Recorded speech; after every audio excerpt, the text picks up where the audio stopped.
Welcome to Well Played Podcast, a show on all things playful and joyous in education. Well Played is part of On Podcast Media Network, and I'm your host, Michael Matera, sixth grade teacher, author, and motivational speaker, and I am super excited here for episode 14. Today I have guest Jason Howse with us, and Jason and I are going to be talking about a great game and how we're going to sort of apply that. But I'm going to let Jason sort of kick that off, tee that off. But before we get into all of that, I want Jason, if you could kind of give a brief introduction about yourself, that would be awesome.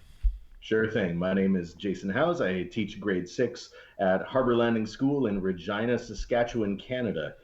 So, right in the middle of the prairie. That's awesome. I love it. So today, like I said, we are going to be diving into this sort of board game that came out.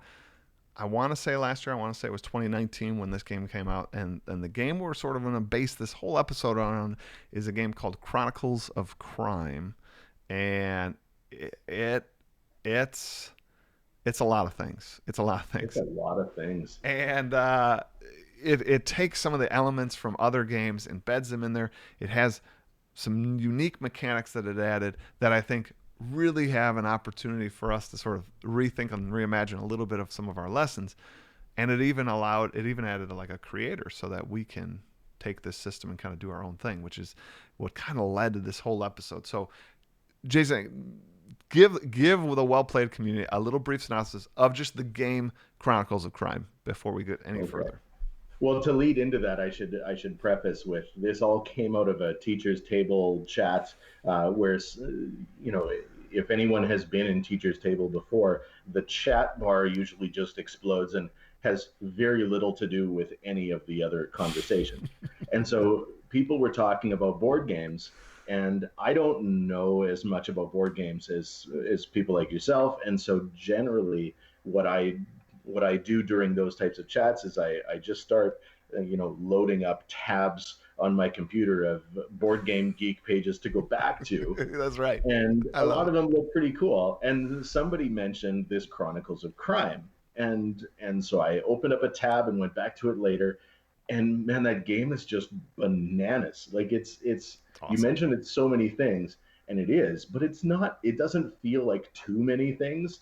And so essentially, Chronicles of Crime is a board game that involves it's a deduction game where you collect the clues and you talk to like people of interest. You basically conduct an investigation, but there's also elements of VR, of QR code scanning, of digital maps and stuff like that. It's wild. And when I first went into it, I thought, well, this feels almost like a QR break-in sort of an idea, and there's a lot of little applications to this. Like it was immediately the mechanics of this game were fascinating, and I loved the simple story. I mean, we all know the detective story. It's one of the oldest tropes in writing, but this just felt new and very very interactive. So Wow, it's that interactive that's kind of the interesting piece. So the game itself, it's like a murder mystery ish sort of thing. It doesn't have to be murder, I yeah, guess, but it's Chronicles of Crime, right? You're you're trying to figure out. You're a detective on these cases, and it's fascinating because it's an app based. Well, I shouldn't say app based. It's an app accessorized sort of game in which the designers took a, a traditional like mystery. So take Clue for those of you that are out there and have played yeah, that, right? So trying to figure out and piece together this sort of mystery. But what they did was all the characters, all the places, all the things that are there are a card, and the card actually isn't that great looking. It's not like amazing. It's got like just a no, it's pretty basic. yeah, it's pretty basic. It's like a hand drawn picture of a guy, right? And then there isn't a whole lot of text on it or anything like that because what the game did, which was sort of genius, they just put a QR code there. And now the game designers on that app assisted game can use that character many different ways in lots of different murder mysteries that can use many different locations. And right, so we can reuse all of these, we can repurpose all of these. And the other cool thing that I just, is so juicy, so good, that you don't usually get in a board game is now the things can be time dependent. So if I go and interview like the wife of the, Absolutely. like the victim, if I do that like day one, her response and what I get from her might be different than if I go day four, day five, or if I go back twice. Maybe it'll be a different story, different thing, which the app can kind of keep track of. When in the game am I seeing this person? Who else have I talked to? What info have I gathered? Like this intricate tapestry. The app can handle all of that and produce kind of interesting results. Uh, but ultimately, you only have so much time to solve the case, so you can't like just Yeah. say I'm going to ask this person 17 times. Like, well, no, like then you're definitely going to lose. So it's this Yeah, you've got balance. a certain number of actions that you can take before the case goes cold, right? And so every time you choose to talk to somebody, that's an action, or it accounts for so much time, and it's fascinating. The way that, like you're mentioning, the way that, sequence of interviews, or the number of times, or the early stage of the interviews, all determines what their response is. It has a very kind of like tabletop RPG kind of feel to it, where it's very experiential. You're right there in it, and you are deciding where this game goes.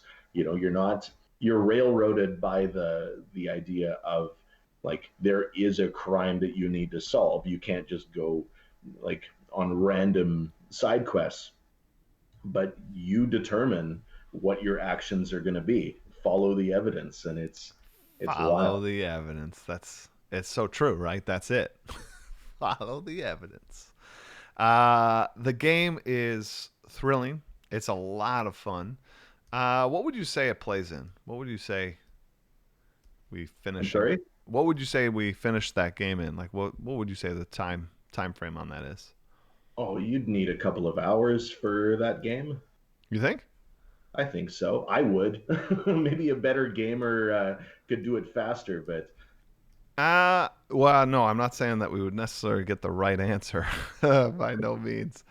But I think that game's 90 minutes or so. yeah, So that sounds about right. yeah, and like I say on a lot of these shows, I still think board games are a good investment for you and your family and your friends. I mean, 90 minutes for a $30-$40 game. Uh, if you compare that to going out to dinner, if you compare that to going to the movies, like, and then the fact that you can play this multiple times, and You then we haven't can, even yeah. gotten to the exciting part yet. We're really going to be talking about this concept of like QR interview esque sort of thing, and how we can kind of apply that to sort of our classrooms and our lesson design. Like that's just an extra bonus. That's just a huge cherry on the top. But the game itself is fantastic, and you guys definitely should check out Chronicles of Crime. And I'm going to suggest, if I may, as a little plug to a family friend here, Stephanie Crawford has a game shop and with her husband Dan Crawford called Cabbages and Kings Games. And I'd say suggest picking it up there. I know the Amazon button's like super easy to click, but in these COVID times, I think it's really important we try to help out local. And I know this isn't local, but she's one of our own, right? She's an educator. She's a teacher. Yeah, we've all got our local game stores that we need to support these days. They're having a tougher time than Mr. Bezos, and so let's throw a couple of bucks their way when we can, right? And I know we're all addicted to Amazon Prime delivery time frames, but like we're just stuck at home. Like you can wait 7 days, right? You can We wait are, 7 days. yeah. So, all right. So back on point. End sidebar. Here we are. Uh, this game. All right. So Chronicles of Crime. We have this QR code sort of integration, and we have this idea of just a like dummy sort of picture of an item, a place, a person, QR code below. How are you planning on integrating this idea, this system into your design? So what got us kind of talking on Twitter was the when I threw it out there that this could be a great way. We all have those things that those pieces of content that are just drags. And for me, the one kind of unit that we have to teach in grade 6 in my province is around like Atlantic trade partners. And for your average, 11, 12-year old, nothing could be duller than Atlantic trade partners. And so when I saw this, I'm like, that's really cool. And I could kind of pivot this, give it a bit of a reinvention, look at like if we introduce a mystery into that. And so when you're looking at trade, every country that has international trade, they suffer from like people introducing fraudulent goods into the market. And so that was kind of where I started. This was the idea of kind of this counterfeit investigation. You are a border agent, a border security agent, and you are basically keeping an eye out for these different goods that are coming in. And so I loved, like you mentioned, the simple look of this game, but I think it's beautifully sophisticated in how it's designed. So we've got a simple game board that every student or group will have, and that's where you kind of keep track of your evidence. It also serves as your interview room when you want to talk to witnesses or suspects or people of interest. But then there's this gradual acquisition of other pieces that as you travel to different places, you add those to this expanding game board. And so I made some sections for that. I think I have 6 different countries around the Atlantic that trade with Canada. And so during all of this, like, yes, they will be kind of trying to solve this mystery, but we're also then learning about geography. We're learning about language. We're learning about, geopolitical relationships, where there's a lot of complex stuff that, when introduced in a game, just become part of the game. And they're not like, you kind of get rid of the trivia without losing the background knowledge that you just repurpose the knowledge itself. So that's kind of where I'm at with that. I mean, what a good answer. I mean, solid answer. I think I mean, to unpack a little bit of what you said, starting from the end of what you said, you really talked about this idea that while games themselves can be complex, and maybe to you non-gamers out there, sometimes it's like, oh, like I don't know, there's all these rules, there's this stuff. I gotta tell you though, the game provides an apparatus, a context of everything, and it actually makes the rest of the learning, I think, easier and more approachable to access. So, uh, 100%. I, I, I, I really like that, and I want others out there to sort of hear that like, don't be so afraid of the game apparatus, because you're actually providing, I think, an easier pathway for your students. And isn't that part of our role, is to like help bring people into understanding, and a game context actually does a really good job of bringing that understanding. So Mm-hmm. I like that. As far as the game setup, I mean, this is neat. And I have a colleague at my school, Chuck Taft. I don't know if you follow him on M I sure Taft. do, yes. Yeah, great guy, filled with wonderful ideas. I mean, it's truly off the charts creative. I absolutely love the guy. Super hard worker. That creativity doesn't mean it's easy for him. He definitely puts in a hard day's work to design these lessons. But I think it's really cool. Before Chronicles of Crime ever was a thing, he does a Vietnam War sort of, I don't even know if simulation is the right word. I just want to call it an experience, Right. where he has he puts kids in groups of, I don't know, 5, 6 people, and around the school he has put these little like taped up signs, and then there's a QR, like one QR code, several QR codes, and then he has them walk around the building. And whenever you pass one of these signs, you have to stop. Like a stop moment, right? If it was a video game, it would be like, whoop, like, here, you got Yeah. to do something. And some of them have choices, right? So you read this little situation, like you've landed at your LZ and this is happening, blah, blah, blah. Do you A, B, C, kind of choose your own adventure? And then there are QR codes there. Assuming no kid is cheating, they choose one and scan that QR code and do what it says. And they have so much supplies with them. They have so many members of their platoon, more than just the actual physical students and present students. And then they try to make it through, doing so many things. They can take multiple paths. It's not like all the students are going down the hallway to the left and down the stairs. I mean, he has put them everywhere, and he's just like, go, Yeah. right? Because it's a non-linear path, which is also like a cool element. But, at the end, like, there is a goal to get back to the classroom, and survive, right? And achieve certain objectives. And on these things, there are these objectives that it's like, you did it. You got the guy out of the Sure. house, or you Is secured there that only hill. one way to achieve that goal, or does he have multiple paths for success? Multiple paths to success. But So, that's so the key right there. yeah. And it's so cool to like see kids sort of in this literal physical choose your own adventure book.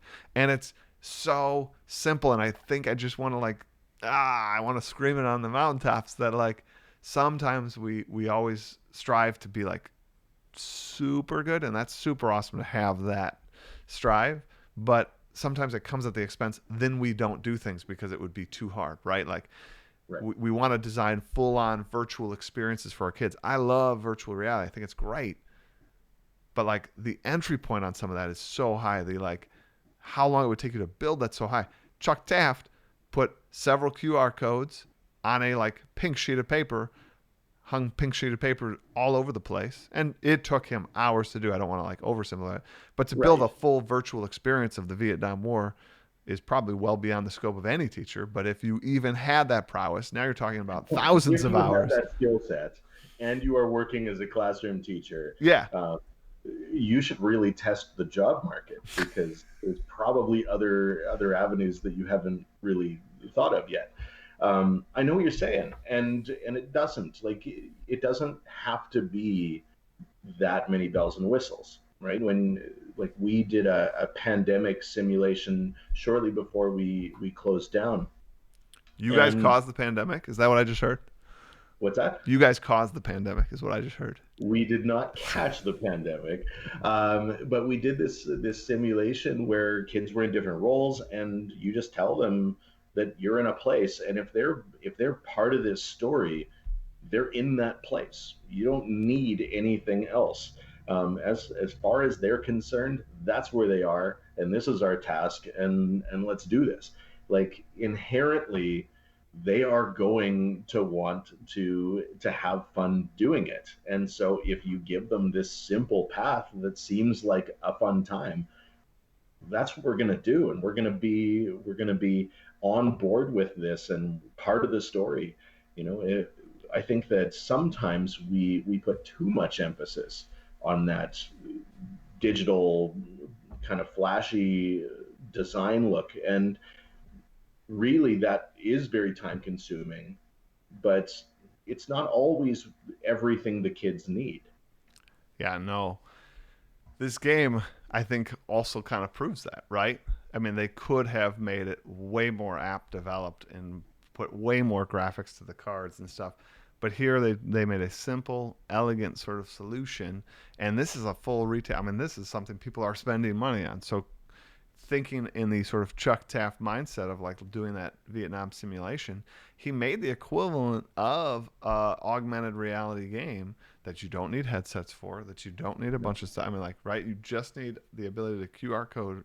And then what came up when you did the QR code typically maybe was a picture with some text, right? So it was like a picture of like guys landing in a helicopter because you made it to your LZ with a little bit of description of, hey, because you made it and it was safe landing, like you were able to secure the perimeter and, whatever, all your supplies still are with you because of that. Okay. Or it says you had a tough landing here, blah, blah, blah. Whatever number you wrote down, you had 100 supplies, like now you have 50 supplies. Like, okay. When you got like, and then some other space, it's going to ask you if you want to spend those supplies. It's all language though. Like, it's not like he's not Sure. actually printing off supplies. Kids aren't like, it's not but it's still like people are able to hold that in their mind, just like people say reading a book is super awesome because it takes them to another world. It doesn't actually take them to another world. Like you're sitting in your living room reading a book, that's what you're doing. But language has the power to do that. And that's what I get super jazzed about gamification, and like want people to see that same connection. The same way we say a book can take you somewhere else, so can just the language you use in your classroom. Just the Uh, language. No bells and whistles, no Kahoot, no Classcraft. Just language itself yeah. is transformative. Yeah, kids just need that context, right? And the more you kind of create that, like paint that picture for them, yeah, the more, I guess, authentic it's gonna feel, right? And Yeah. And it's that feeling that's gonna carry it through. and then you could talk about that, right? Then you could talk about what ways we add to that experience, ways that we can infuse sort of props to take it to that next level. But a lot of times I think we start with the props as opposed to starting with like even just the low hanging fruit of language is huge. Yeah. Chronicles of Crime is a game that has these interconnected systems that, like you said, the proof really is that multiple paths, right? That the amount of agency that game gives players, and you're Yes. trying to embed that into your class in a longer format. Like, so Chuck's is an example of like a 1 day lesson. Like, you're going to take that and then expand it out. I think that's going to be genius, and I hope we get to do a follow up when we see how that all worked out. I'm sure there's going to be parts of it that don't work for you, but I think the goal is a worthy pursuit. Yeah.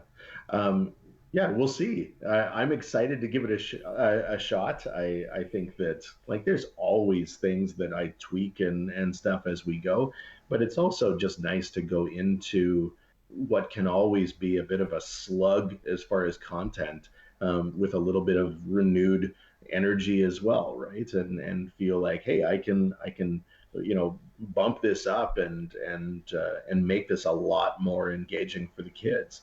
So That's awesome. I mean, I like that. Like, why not invest some of our time and talent in that? If you're a brand new teacher, uh, get your feet under you first. I mean, like, we're not trying to say like you should be doing all of these crazy things your first year by any means, but no, like have an eye on that. Another guest we had on here, Paul Yenny, like second year teacher, and he's already starting to dabble with gamification elements while he's still mhm, trying to do that because it's who he wants to become. And Jason and I have taught for a that's while, so now amazing. we can spend a little more time with a little more involved ideas. But I'm excited where education's going because we're open to new possibilities. I'm excited where the world's going because it seems like we're open to new ideas. And I just don't want to slip back into the way it has always been. I think anybody that's read my book and followed my work, like, I want us to do it different. Yes, absolutely.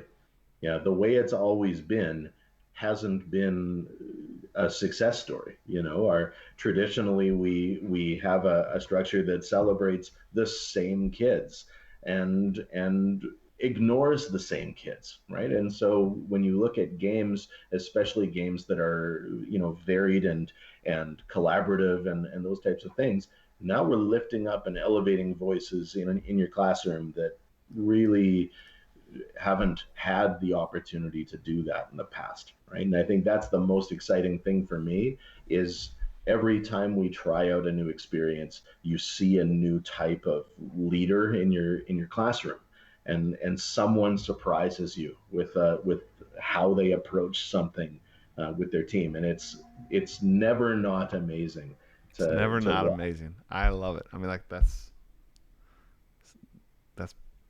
put perfectly. I mean, I I hope people out there give a playful learning a chance. I hope people out there like hear what we're talking about, hear the excitement in our voice, hear the changes that are possible when we ourselves are allowing ourselves to sort of change and grow a little bit. Try something new. Jason's not saying that he's got this all figured out and that it's going to be perfect on the rollout, but he's got a belief in where it's going, right? And the skills, the ideas you're going to learn on that journey, it's worth the journey, right? Yeah. Well, and let's be honest with ourselves. We got teachers and kids that are going to be coming back in the fall potentially with a lot of anxiety and a lot of feelings. And, I do worry that we're going to allow that to take us back to a place where we just go to the where you're just pushing worksheets and stuff like that, right? And we need like the kids, the teachers involved. We just need to be able to have some fun and and remember that that's why we're there to enjoy what we're doing and to learn in a fun, authentic way. Hmm. Um, I think that's going to be the make or break moment in the fall. Is can we return to a more, like you said, joyful, playful approach to learning?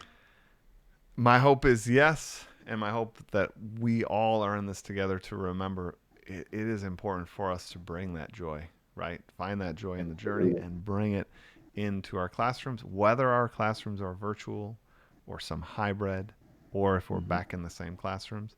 If we're back in the same classrooms with some new policies of everybody being in their own little bubble, whatever it is, like we need to make sure that we bring that joy for our students. Well, Jason, it is that time I can't already. believe that. And so here we go. Today's quote comes to us from Ray Bradbury. Uh, I thought I'd pick a quote about mysteries, and we talked a little bit about a murder mystery game here. Mysteries abound where most.